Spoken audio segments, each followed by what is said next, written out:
Hej Bente. Tak fordi du ville være med til at hjælpe mig med at prøve min tripod. Det første kort du får her, Integrity. Og det handler rigtig meget om, at du skal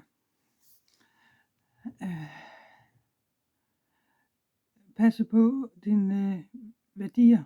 På den måde forstået, at dine værdier i forhold til det, som du har indeni, altså det du ved indeni, eller det du føler indeni, det der kommer til dig indeni. Og man kan forstå det på den måde, at hvis du har nogle af dine relationer, hvor du føler, at du hele tiden skal sætte dig selv bagud, at du hele tiden skal sige ja, men hvor du egentlig allermest inde i dig selv har lyst til at sige nej. Men skal man huske, at man må rigtig gerne sige nej. Jeg skulle lige være sikker på, at den er optaget. Man må gerne sige nej.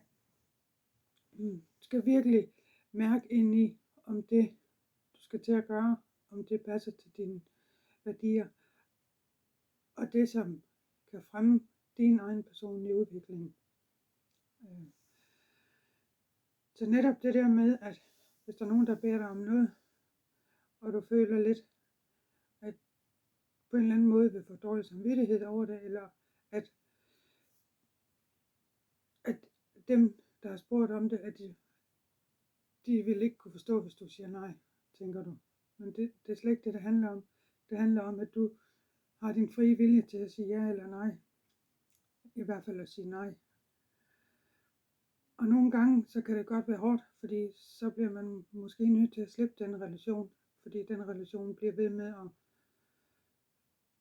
at kræve noget af dig, men måske ikke giver noget tilbage. Så det er rigtig vigtigt for dig, at det hele, det skal passe sammen. Dine værdier og det du mærker indeni, at det passer sammen, at det går i den retning du vil, og som er god for dig, eller godt for dig.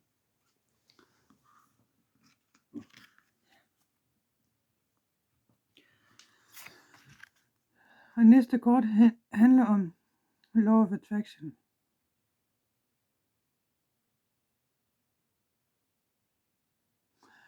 Og det er lidt i forhold til et andet kort også, kan jeg se her.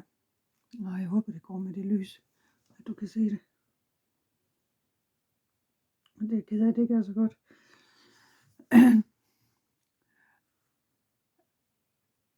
Alle dine relationer og dine aktiviteter vil måske nu her,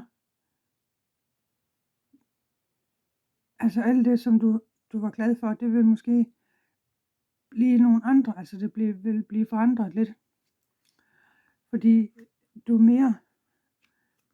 mere kan mærke din sensitivitet, men også at du kan mere mærke energierne omkring det. Forstået på den måde, at du ligesom tiltrækker det du gerne vil. Fordi også når du ved jo godt, det man sender ud, får man igen. Så det er vigtigt for dig, og måske at tænke over, hvad du sender ud, hvor du ligesom får det tilbage, som du har det bedst med, som udvikler dig mest, som får dig til at stå stærkere i lyset, som får dig til at få mere lys, selv til at få mere lys. Fordi det er jo også det der med, at man tiltrækker alt. Så det er opmærksom på, hvad man skal gøre, og hvad man ikke skal gøre. Og du er ekstremt god til at tiltrække de ting, som er gode for dig. Hvis du vælger at gøre det. Hele tiden tænk på, hvad er godt for mig. Hele tiden tænk de positive ting. For lige så snart begynder at tænke negativt over, hvad der sker, eller hvad der vil ske, eller så videre. Så bliver det negativt. Men hele tiden husk at tænke positivt fremad hele tiden.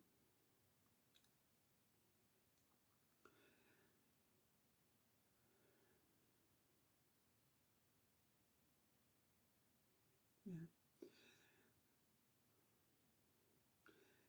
Jeg får lige præcis sådan et enligt billede af dig, der sidder ude i naturen og virkelig mærker ind til, hvad det er, du allerhelst vil manifestere. Hvordan det er, du vil manifestere. Så det der med, når det bliver bedre og bedre vejr, så brug naturen til at få sat dig ned og mærket efter. Måske endda få mediteret lidt. Og det der med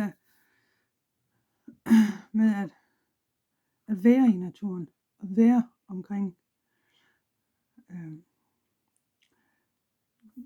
dyrene og så videre. Her der er det faktisk nede på en havbund, men det er forstået på den måde, at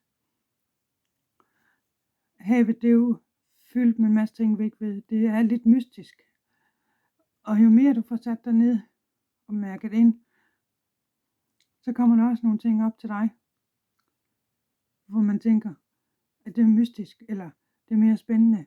Man lærer mere om sig selv i det, at man sætter sig ned og mærker ind, og får lukket øjnene, og trækker vejret dybt, og lukker alt udefra.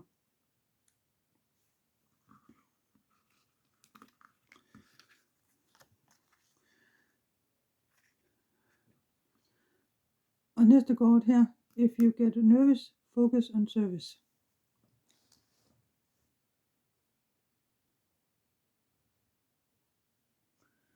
Det her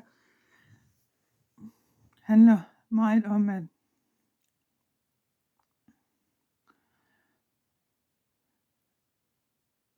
hvis der du er i gang med et eller andet, eller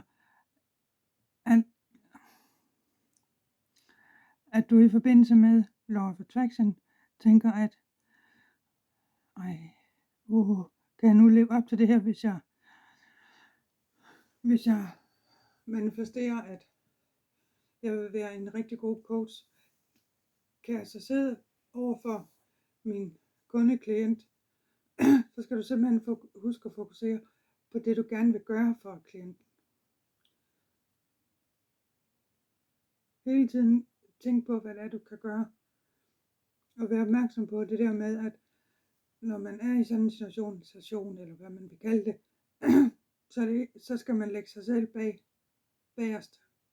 Så det er ikke dig, man har i fokus. Så er det hele tiden den service, eller den person, der ligesom har brug for hjælp, der har brug for det.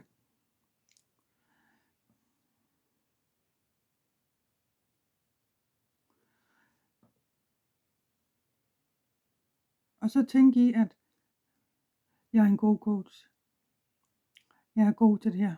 Det her, det er simpelthen det, jeg brænder for. Det er det bedste for mig. Jeg er powerful. Og alle de der gode ting. Jeg er god til den service, jeg yder mine kunder. Hele tiden får mere og flere af de der positive ord på. Jeg står i lyset. Jeg er lyset. Jeg giver lyset til mine kunder. Hele tiden være opmærksom på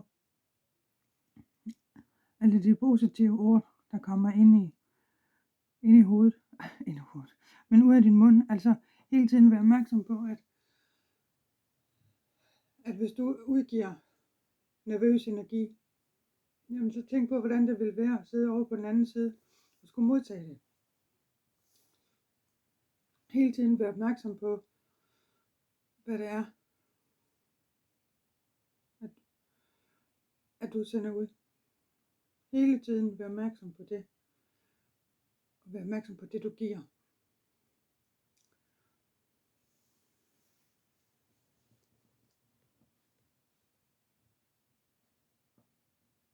Ja.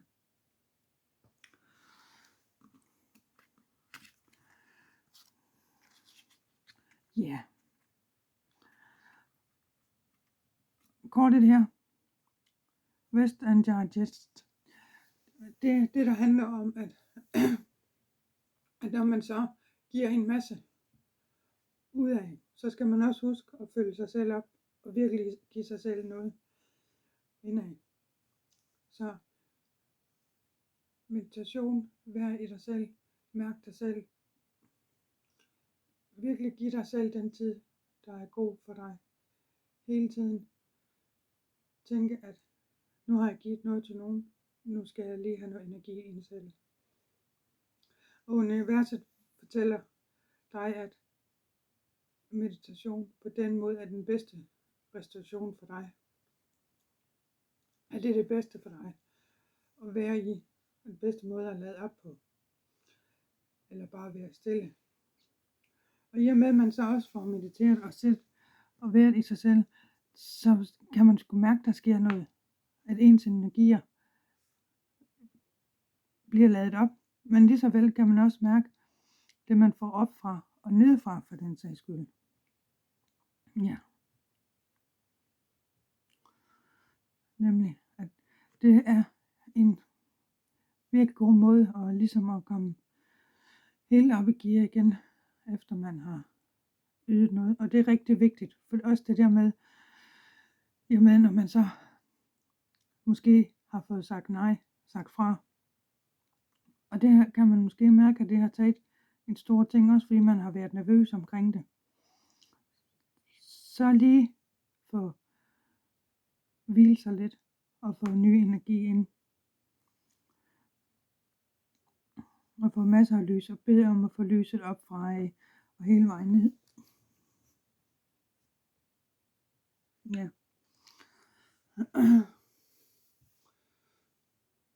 For det der med at meditere, det kan du. Det vil være rigtig godt for dig. Det er du også rigtig god til. At lukke af, og bare lade være med at tænke på noget. Og bare være i dig selv. Jeg håber, du kan bruge det, Bente.